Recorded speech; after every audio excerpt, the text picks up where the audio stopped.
तो दोस्तों, आज मैं आप सबको हिंदी कहानी बताने जा रही हूँ। हमारी कहानी कुछ इस तरह है।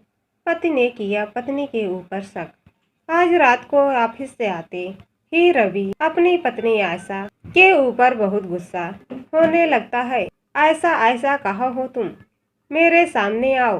तुम ऐसा कैसे कर सकती हो? अभी के अभी तुम मेरे घर से निकल जाओ। इतना नीचा और घटिया हरकत कैसे कर सकती हो? जोर से चिल्लाता हुआ रवि अपनी पत्नी से कह रहा था। अचानक इस तरह रवि को गुस्सा होता देखकर आयशा को कुछ समझ में नहीं आ रहा था। एक लगातार अपने पति रवि को देखने लगती है और माजरा समझाने की कोशिश करने लगती है। मैं ही बेवकूफ था जो तुम्हारी बातों पर भरोसा कर लेता हूँ, लेकिन तुम बहुत धोखेबाज औरत हो। मुझे हमेशा धोखे में रखती हो। तुझे मैंने क्या नहीं दिया? इज्जत, मान सम्मान, प्यार, सब कुछ। उसके बावजूद तुम ऐसा करोगी, मैंने सोचा नहीं। मुझे तुमसे नफरत होने लगी।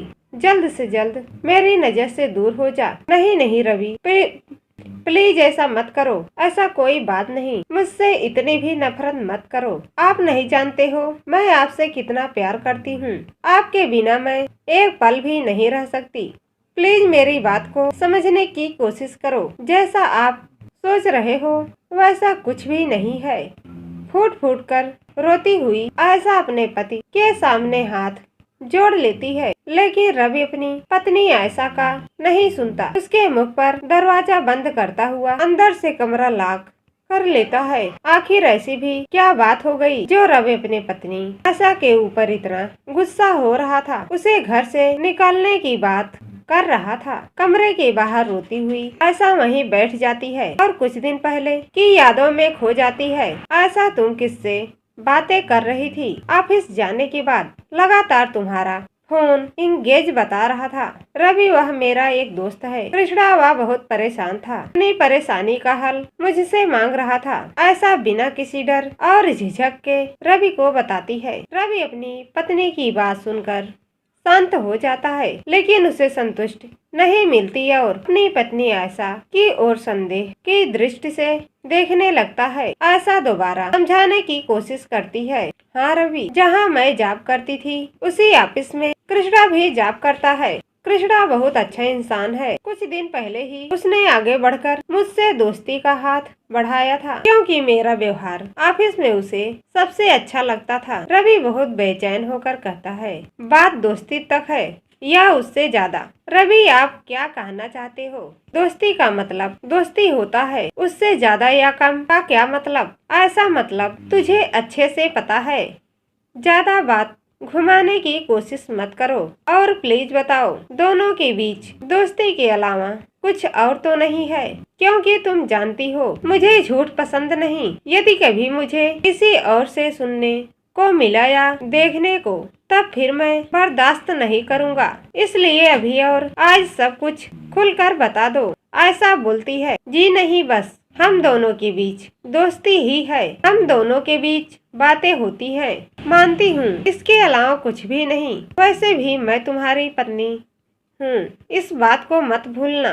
पति पत्नी का रिश्ता विश्वास पर टिका होता है, न कि शक पर। ऐसा भी गुस्सा होते हुए उस समय कह देती है। मुझे कभी नहीं लगता था आप मुझसे ऐसी बातें करोगे। उस दिन बात वही खत्म हो जाती है। दोनों पति पत्नी का जिंदगी ठीक ठाक चल रहा था। दोनों पढ़े लिखे और अच्छी पोस्ट पर जॉब करते थे। दोनों की शादी हुए 5 साल हो गए थे, लेकिन बच्चा अब तक दोनों ने नहीं किया। अब करने की प्लानिंग चल रही थी। इस बीच रवि को इस बात का पता चलता है कि आयशा की जिंदगी में कोई कृष्ण नाम का इंसान आ गया है, जिस कारण रवि अब हमेशा परेशान रहने लगता है। लाख समझाने के बावजूद अपनी पत्नी आयशा की बात को समझने की कोशिश नहीं कर रहा था। हद तो तब हो गई जब अपनी पत्नी की जासूसी आए दिन करना शुरू कर देता है। कभी उसका मोबाइल चेक करता है, कभी उसके मैसेज, कभी उसका व्हाट्सएप। ऐसा सब समझ रही थी, लेकिन जब उसकी कोई गलती ही नहीं थी तो फिर वह परेशान क्यों होती है, यह सोचकर रिलैक्स रहती है। आज अचानक इसे इस्तेफाक कहे या फिर कुछ और। आज रवि को आयशा और कृष्ण एक साथ एक कैब हाउस में बैठा हुआ दिख जाता है। ऑफिस के किसी काम से उस कैफे हाउस में रवि अपने क्लाइंट से मिलने गया था। अचानक अपनी पत्नी को कृष्ण के साथ देखकर उसका दिमाग चकरा गया। बिना कुछ सोचे समझे उस कैफे हाउस से गुस्से में बाहर निकल आता है और अपने क्लाइंट को फोन करके मना कर देता है कि आज मैं नहीं मिल सकता। ऑफिस से घर आते ही रवि अपनी पत्नी आशा पर चिल्लाना शुरू कर देता है, बिना कुछ सोचे, बिना कुछ जाने। जबकि बात इतनी सी थी। आशा भी कैफे हाउस अपने किसी खास क्लाइंट से मिलने ऑफिस वर्क से गई थी। उसी बीच उसे वहाँ कृष्ण भी दिख जाता है। दोनों में हाय हेलो होती है और फिर दोनों बैठकर एक साथ कॉफी पीने लगते हैं। इसका क्या मतलब, रवि ने समझा। आयशा को कुछ समझ में नहीं आ रहा था। बेचारी बैठी बैठी चुपचाप रोए जा रही थी।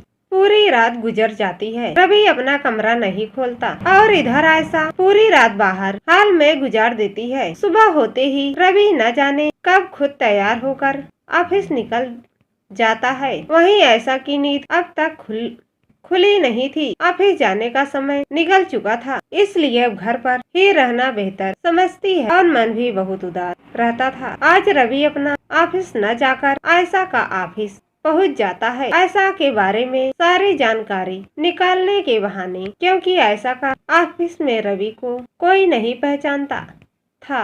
लंच के समय सारे ऑफिस के स्टाफ एक साथ बैठकर लंच कर रहे थे। उस बीच कोई आयशा की बात करता है, आज हमारी आयशा मैम ऑफिस नहीं आई। ऐसा भी क्या हो गया? तभी आयशा की एक सहेली कहती है, अरे हाँ यार, आयशा को जब भी ऑफिस नहीं आना होता है तो मुझे जरूर कॉल करके बताती है। उसने आज मुझे भी नहीं बताया। एक और स्टाफ जिसका नाम रोहन था कहता है, आयशा मैम की बात ही अलग है, उनसे मिलकर अपनापन जैसे लगता है। अंत में कृष्ण कहता है, हाँ आज बहुत सुना सुना लग रहा है, आयशा नहीं आई इसलिए। वैसे आयशा सचमुच बहुत अच्छी है। मैं उसे जब भी देखता हूँ मेरी दीदी की याद आ जाती है। उनका व्यवहार, उनकी सोच और उनके बोलने की तरीका उनसे बहुत मिलता है। इसलिए मैंने आयशा जी से आगे बढ़कर दोस्ती का हाथ बढ़ा लिया है, ताकि मुझे इस नए शहर में किसी का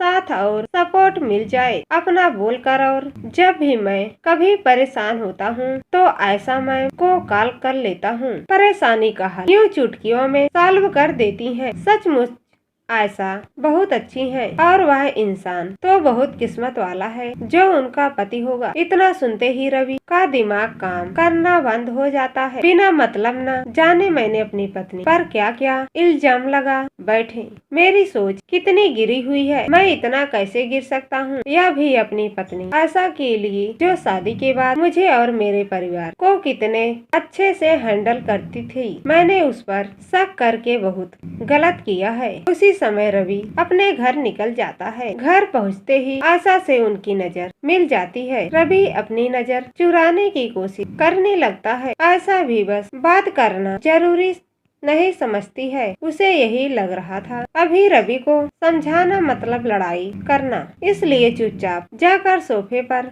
बैठ जाती है। रवि उसके सामने जाकर बैठ जाता है और अपना दोनों कान पकड़कर उससे माफी मांगता है। कहता है, आशा मैंने दोबारा तुम पर शक करके बहुत बड़ी गलती करी है। बिना सोचे समझे मैं तुम्हें कितना कुछ सुना दिया, मुझे माफ कर देना। आशा कहती है, रवि कोई और मुझ पर शक करता तो 1 मिनट के लिए मैं बर्दाश्त कर लेती, लेकिन तुमने मुझ पर शक किया जो मैं कभी सोच भी नहीं सकती। मुझे तो कुछ पर खुद पर बहुत घमंड था कि मेरा पति मुझे अच्छे से समझता है, लेकिन नहीं, मैं गलत थी। रवि जी सच सच बताना, एक औरत के लिए किसी पुरुष से दोस्ती करना गलत है क्या? वैसे ऑफिस में काम आप भी करते हो, आपकी भी दोस्ती बहुत सारी लड़कियों से है, लेकिन मैंने तो कभी आप पर शक नहीं किया और न ही जानने की कोशिश की। आप किससे बातें करते हो, कितनी बातें करते हो, क्या करते हो, फिर आप ऐसा कैसे कर सकते हो? मेरे साथ क्या पति पत्नी का रिश्ता इतना कमजोर होता है? अपनी पत्नी आयशा की बात सुनकर रवि निरुअंतर हो जाता है। कोई जवाब नहीं देता। वह बैठा बैठा खुद को कोस रहा था। मैं शर्मिंदा महसूस कर रहा हूँ। दोस्तों, मेरी वीडियो अच्छी लगी तो चैनल को सब्सक्राइब कर देना, बेल आइकन पर क्लिक कर देना, लाइक एवं शेयर कर देना।